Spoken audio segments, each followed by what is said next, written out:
Hey everybody, welcome back to Tailwater TV. We are out in the woods.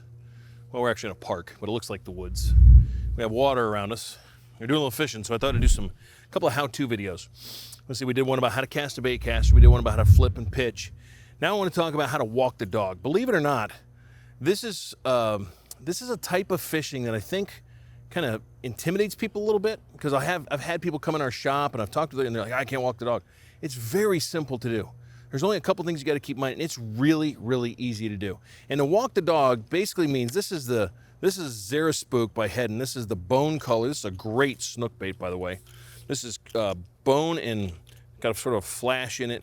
Really good bait. And to walk the dog, I mean, these things have been around for, I don't know, a billion. I think the disciples actually fished with these. When you throw this thing out and you work it, it actually comes through the water and it goes side to side. When you get really good at it, guys like I know Shaw Grigsby, he'll take that thing and he'll actually go short to the one side, but he actually can curve it. He can make that thing just walk wherever he wants it to go. So it's called walking the dog, and it's very, very simple to do. So let's throw one out here. Okay, make sure there's no trees around me. We'll cast one out here, not into a tree, which is a good thing. Now, two things to keep in mind. One, your rod tip is going to kind of point down. If you're doing it with a bait caster the way I am, it's going to go down and to the right. If you're using a spinning rod, I would go down and to the left. But I'm going to keep my rod tip pointing down, and I want to keep a little bit of slack in my line. I don't want it pulled tight, because that slack in the line, when I pull with that little bit of slack, helps to cause that thing to bounce side to side. And so all I do is just rod tip down, little slack in the line, pop, pop. Pop, pop, pop, pop, pop, pop. And it makes that bait just dart side to side. And you can do it. I know some guys that can really go fast. I don't fish a ton of walk the dog baits.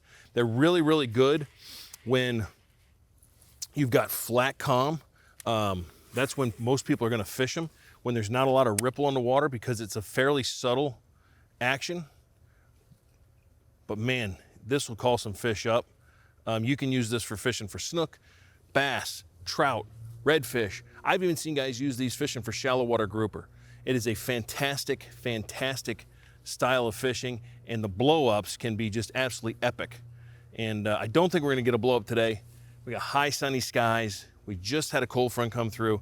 It's not exactly optimum fishing conditions out here, but you never know. Might get lucky, but a lot of times you're gonna use these when it's a little bit more overcast, maybe, because what happens is that causes the food chain to move up. The phytoplankton moves up, the zooplankton moves up, therefore the bait fish move up, which then of course the bass move up, and your other bait fish. So early morning, late evening, when there's a little slower in the sun, it's a great time to throw a topwater bait. And if it's nice and calm, throw one of these walk the dog baits, because they are absolutely fantastic. Call fish up from some deep spots, and they're a lot of fun to do once you learn how to do it, once you learn how to walk the dog. So come by the shop. We'll talk a little more about it. We got all kinds of baits that walk the dog. We'll help you pick one out.